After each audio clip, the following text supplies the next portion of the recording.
ರಾಜ್ಯ ಸರ್ಕಾರಿ ನೌಕರರಿಗೆ ಸಿಹಿ ಸುದ್ದಿ.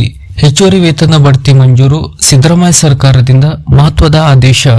ದೀರ್ಘಕಾಲ ಒಂದೇ ಹುದ್ದೆಯಲ್ಲಿ ಸೇವೆ ಸಲ್ಲಿಸುತ್ತಿರುವ ರಾಜ್ಯ ಸರ್ಕಾರಿ ನೌಕರರ ಹಿತದೃಷ್ಟಿಯಿಂದ ಸರ್ಕಾರ ಮಹತ್ವದ ನಿರ್ಧಾರ ಕೈಗೊಂಡಿದೆ. ಸೇವೆಯಲ್ಲಿ ಯಾವುದೇ ಪದೋನ್ನತಿ ಇಲ್ಲದೆ 25ರಿಂದ 30 ವರ್ಷಗಳ ಕಾಲ ಸತತ ಸೇವೆ ಸಲ್ಲಿಸಿದ ನೌಕರರಿಗೆ ಹೆಚ್ಚುವರಿ ವೇತನ ಬಡ್ತಿ ಮಂಜೂರು ಮಾಡಿ ಆದೇಶ ಹೊರಡಿಸಲಾಗಿದೆ. 2011ರ ಅಧಿಕಾರೇತರ ವೇತನ ಸಮಿತಿಯ ಶಿಫಾರಸಿನಂತೆ ಸೇವೆಯಲ್ಲಿ ಒಂದು ಬಡ್ತಿ ಪಡೆಯದೆ 30 ವರ್ಷ ಪೂರೈಸಿದ ನೌಕರರಿಗೆ 3ನೇ ಹೆಚ್ಚುವರಿ ವೇತನ ಬಡ್ತಿಯನ್ನು ನೀಡಲು ಸರ್ಕಾರ ಒಪ್ಪಿಗೆ ಸೂಚಿಸಿದೆ. ಅದೇ ರೀತಿ 25 ವರ್ಷಗಳ ಕಾಲ ಒಂದೇ ಹುದ್ದೆಯಲ್ಲಿ ಮುಂದುವರಿದ ನೌಕರರಿಗೆ 2ನೇ ಹೆಚ್ಚುವರಿ ವೇತನ ಬಡ್ತಿಯನ್ನು ಮಂಜೂರು ಮಾಡಲಾಗಿದೆ. ಈ ಸೌಲಭ್ಯವು ರಾಜ್ಯ ವೇತನ ಶ್ರೇಣಿಯ ಮೊದಲ 15 ಶ್ರೇಣಿಗಳಲ್ಲಿರುವ ಸರ್ಕಾರಿ ನೌಕರರಿಗೆ ಲಭ್ಯವಿರುತ್ತದೆ. ಈ ಆದೇಶವು ಏಪ್ರಿಲ್ 1, 2012ರಿಂದ ಅನ್ವಯವಾಗುವಂತೆ ಜಾರಿಗೆ ಬಂದಿದೆ. ಇನ್ನು ಅರ್ಹತಾ ಷರತ್ತುಗಳು ಹೀಗಿವೆ.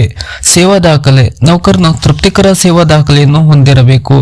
ಶೈಕ್ಷಣಿಕ ಅರ್ಹತೆ. ಪದೋನ್ನತಿಗೆ ನಿಗದಿಪಡಿಸಿದ ಶೈಕ್ಷಣಿಕ ಅಥವಾ ವೃತ್ತಿಯ ಅರ್ಹತೆಗಳನ್ನು ಹೊಂದಿರಬೇಕು. ಆದರೆ ಕೆಲವು ನಿರ್ದಿಷ್ಟ ಸಂದರ್ಭಗಳಲ್ಲಿ ಅಂದರೆ ಗ್ರೂಪ್ ಡಿ ನೌಕರರು ಮತ್ತು ವಾಹನ ಚಾಲಕರಿಗೆ ಶೈಕ್ಷಣಿಕ ಅರ್ಹತೆಯಿಂದ ವಿನಾಯಿತಿ ನೀಡಲಾಗಿದೆ. ಇನ್ನು ಕನ್ನಡ ಭಾಷಾ ಪರೀಕ್ಷೆ. ನೌಕರನು ನಿಗದಿಪಡಿಸಿದ ಕನ್ನಡ ಭಾಷಾ ಪರೀಕ್ಷೆ ಮತ್ತು ಇಲಾಖಾ ಪರೀಕ್ಷೆಗಳಲ್ಲಿ ಉತ್ತೀರ್ಣರಾಗಿರಬೇಕು. ಇನ್ನು ಈ ಆದೇಶ ಯಾರಿಗೆಲ್ಲ ಅನ್ವಯಿಸುವುದಿಲ್ಲ. ಈಗಾಗಲೇ ಕನಿಷ್ಠ ಒಂದು ಪದೋನ್ನತಿ ಪಡೆದಿರುವ ನೌಕರನಿಗೆ, ಕಾರ್ಯಭೃತ ಸಿಬ್ಬಂದಿ ವರ್ಗಕ್ಕೆ ಸೇರಿದವರಿಗೆ, ಸ್ಥಳೀಯ ಅಭ್ಯರ್ಥಿಗಳಾಗಿ ನೇಮಕಗೊಂಡವರಿಗೆ, ಸ್ವ ಇಚ್ಛೆಯಿಂದ ಪದೋನ್ನತಿಯನ್ನು ಬಿಟ್ಟುಕೊಟ್ಟ ನೌಕರರಿಗೆ ಈ ಸೌಲಭ್ಯ ಅನ್ವಯವಾಗುವುದಿಲ್ಲ.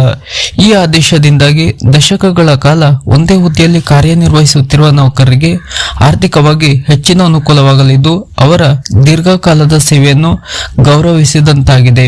ಈ ಬಗ್ಗೆ ಸರ್ಕಾರ ಅಧಿಕೃತವಾಗಿ ಆದೇಶ ಕೂಡ ಹೊರಡಿಸಲಾಗಿದ್ದು ಆದೇಶದ ಕಾಪಿಯನ್ನು ಕೂಡ ವಿಡಿಯೋದ ಸ್ಕ್ರೀನ್ ನಲ್ಲಿ ನೀಡಲಾಗುವುದು. ರಾಜ್ಯ ಸರ್ಕಾರಿ ನೌಕರರಿಗೆ ಸಂಬಂಧಪಟ್ಟಂತ ಇತರದ ಹೊಸ ಅಪ್ಡೇಟ್ ನ ಮಾಹಿತಿಗಳಿಗಾಗಿ ನಮ್ಮ ಚಾನೆಲ್ ಅನ್ನ ಸಬ್ಸ್ಕ್ರೈಬ್ ಮಾಡಿ ನಮ್ಮನ್ನು ಕೂಡ ಬೆಂಬಲಿಸಿ. ನಮಸ್ಕಾರ.